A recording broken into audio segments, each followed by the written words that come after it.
Hi, இன்னைக்கு be with ஸ்ருதிஸ் கிச்சனில் நம்ம பார்க்க போகிறது சாஃப்ட் சப்பாத்தி தாங்க பார்க்க போகிறோம். அதுக்குன்னு இன்றைக்கி கடையிலேயும் மாவு வாங்கலை. நம்ம ரேஷன் கடையில் வாங்குகிற கோதுமையை எல்லாம் க்ளீன் பண்ணி அப்புறம் அதை வந்து நல்லா அலசி அதை வெயிலில் காய போட்டு எடுத்து அதை மாவு மில்லில் கொடுத்து எப்பவும் போல் அரைச்சி வச்சுருக்கேங்க. அதை வந்து சலிச்சும் வச்சுருக்கேன் அவசரத்துக்கு சீக்கிரமாக எடுக்கணுங்கிறதுக்காக. அவ்வளோதாங்க. இந்த மாவு வச்சு தான் வந்து நம்ம இன்றைக்கி செய்ய போகிறோம். வாங்க எப்படி சப்பாத்தி வருதுன்னு பார்க்கலாம். இதுக்குன்னு எந்த ஒரு ஸ்பெஷல் இன்க்ரீடியண்ட்டும் நம்ம ஆட் பண்ண போகிறது இல்லைங்க. எப்பவும் போல் சப்பாத்தி செய்கிற மாதிரி கோதுமை மாவு, தண்ணி, உப்பு, ஆயில், அவ்வளோதாங்க. வாங்க சமைக்கலாம். ஓரளவு பெரிய அகலமான பாத்திரத்தில் வந்து மாவு வந்து கொட்டிக்கிறேங்க. மாவு கொட்டிட்டு கொஞ்சமாக உப்பு போட்டுக்கிறேன். அதுலேயே கொஞ்சமாக தண்ணி ஊற்றி டோ மாதிரி சப்பாத்தி மாவு பிணையும்ல அந்த மாதிரி பிணைஞ்சிக்கலாங்க. ஒரு 15 நிமிஷம் ரெஸ்ட்டில் விட்டுக்கலாங்க. டைம் இல்லைனாலும் வந்து உடனே சப்பாத்தி போட்டுக்கலாங்க.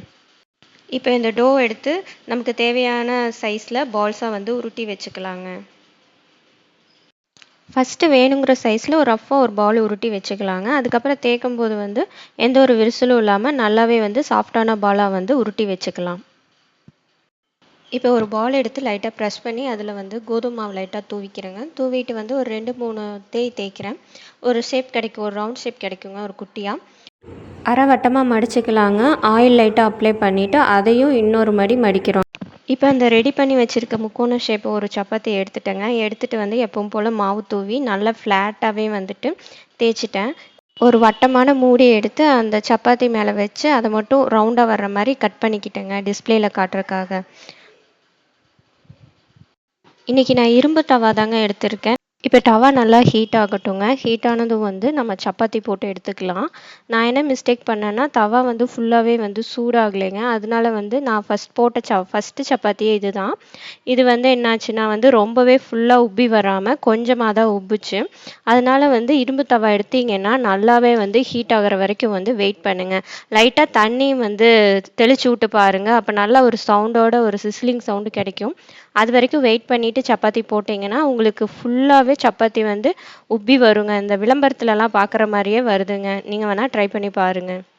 இப்போ தவா நல்லா ஹீட் ஆயிடுச்சுங்க. இப்போ நம்ம சப்பாத்தி எடுத்து போட்டுக்கலாம். அடிஷ்னலாக ஒரு சப்பாத்தி வச்சுருந்தேன் இல்லைங்க, அதை தான் போடுறேன். போட்டுட்டு லைட்டாக எண்ணெய் அப்ளை பண்ணுறேங்க. அப்ளை பண்ணிவிட்டு லைட்டாக ஒரு சூடானதும் திருப்பி போடுறேன். திருப்பி ஆயில் போட்டு திருப்பி விட்டுறேங்க. இப்போ பாருங்கள், டிஸ்பிளேயில் பார்த்தீங்கனாலே தெரியும் எவ்வளோ அழகாக உப்பி வருதுன்னு. விளம்பரத்துலலாம் இந்த சக்கி ஃப்ரெஷ்லலாம் காமிக்கிற மாதிரி தாங்க எனக்கு தோணுச்சு. நான் ரொம்பவே செமையாக சப்பாத்தி செய்கிறேங்கிற அளவுக்கு நான் அப்படி மிதக்கிற அளவுக்கு எனக்கு இருந்தது. இதுதான் என்னோடய ஃபர்ஸ்ட் டைம் கிடையாது. இதுக்கு முன்னாடி ஒரு டைம் வந்து ட்ரையல் பார்த்தேன். நல்லாவே வந்தது. அதனால தான் உங்களுக்கும் வந்து ஷேர் பண்ணலாமேன்னு பண்ணுறேன்.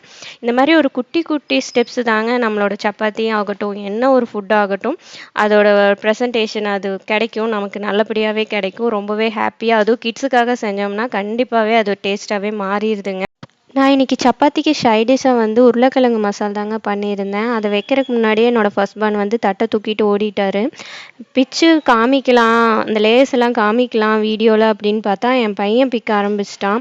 சரி, இதுக்கு மேலே வேறு வழி இல்லை அப்படின்னு சொல்லிட்டு அதையவே வந்து ஒரு வீடியோவாக எடுத்துட்டோங்க.